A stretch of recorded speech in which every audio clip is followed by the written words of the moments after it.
প্রথম দেখায় মনে হতে পারে যুদ্ধের জন্য কোনো প্রস্তুতি নেওয়া হচ্ছে, মোটেও তা নয়।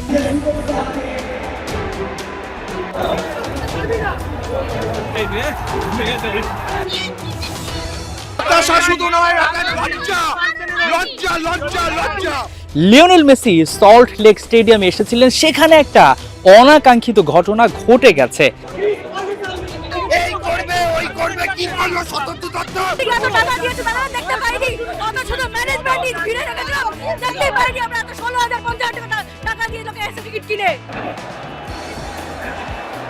আর তার পরবর্তীতে কি স্টেপ নেওয়া হবে সেজন্যই পুলিশের মাঠে বসে যাওয়া, অবস্থান নেয়া। কি ঘটেছিল, কেন লিওনেল মেসির কলকাতা জার্নিটা মসৃণ হলো না, কেন এই ধরনের বাজে পরিস্থিতি তৈরি হলো? অনেক মানুষের ইমোশন নিয়ে গেলে এর প্রতিশোধ আমরা নেব।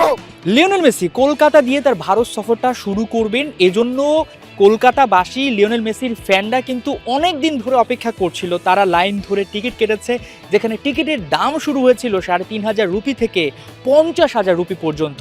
তাই বোঝাই যাচ্ছে লিওনেল মেসিকে দেখতে এই চড়া দামের টিকিট কাটতেও তাদের দুবার ভাবতে হয়নি, কেননা তাদের ফুটবল ঈশ্বর এই মাঠে আসবেন বলে। কিন্তু লিওনেল মেসিকে যেভাবে দর্শকরা দেখবেন বলে প্রত্যাশা করেছিলেন সেটা মোটেও হয়নি। আয়োজকরা কথা রাখেনি। আজকে এই এত বড় স্ক্যাম, এর জবাব দিতে হবে সরকারকে। 10 মিনিট ধরে মেসিকে নিয়ে যারা ছিল বড় বড় নেতারা, মন্ত্রীরা এক জায়গায় ঘুরেছে, যাদের ছেলেমেয়েরা পুরো এরকম ঘুরেছে, আমাদের এদিকে আসেনি কেন?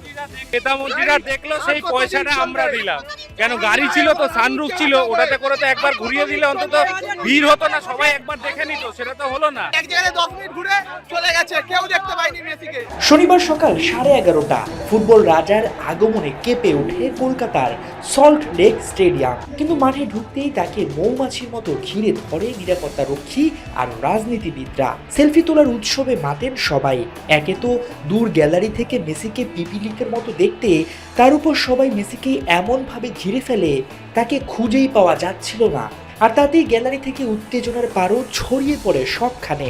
পরিস্থিতি নিয়ন্ত্রণের বাইরে চলে যাওয়ায় 1.5 ঘন্টার বদলে আধা ঘন্টা থেকেই মাঠ ছাড়েন মেসি।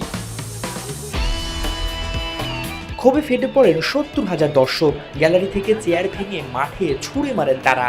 আয়োজকদের অব্যবস্থাপনায় প্রতিবাদের ঝড় ওঠে সল্ট লেকে। ঐতিহ্যবাহী স্টেডিয়াম রূপ নেয় রণক্ষেত্রে। উৎসবে রঙিনের বদলে ধ্বংসস্তূপে পরিণত হয় মেসির ভারত সফরের প্রথম মঞ্চ। মেসির 30 মিনিটের যাত্রায় বাদ পড়ে সবকিছুই। খেটে খাওয়া মানুষের কষ্টার্জিত টাকা জলে গিয়েছে, সেটা নিয়েই সবার ক্ষোভ। মেসির নাম ইমোশন নিয়ে খেলেছে আয়োজকেরা। উঠতে থাকে এমন প্রতিবাদ, রিফান্ড চান সবাই। একটা সময় পরিস্থিতি নিয়ন্ত্রণে নেয় পুলিশ। ততক্ষণে মেসি কলকাতা ছেড়ে হায়দ্রাবাদের জন্য বেরিয়ে পড়েছে।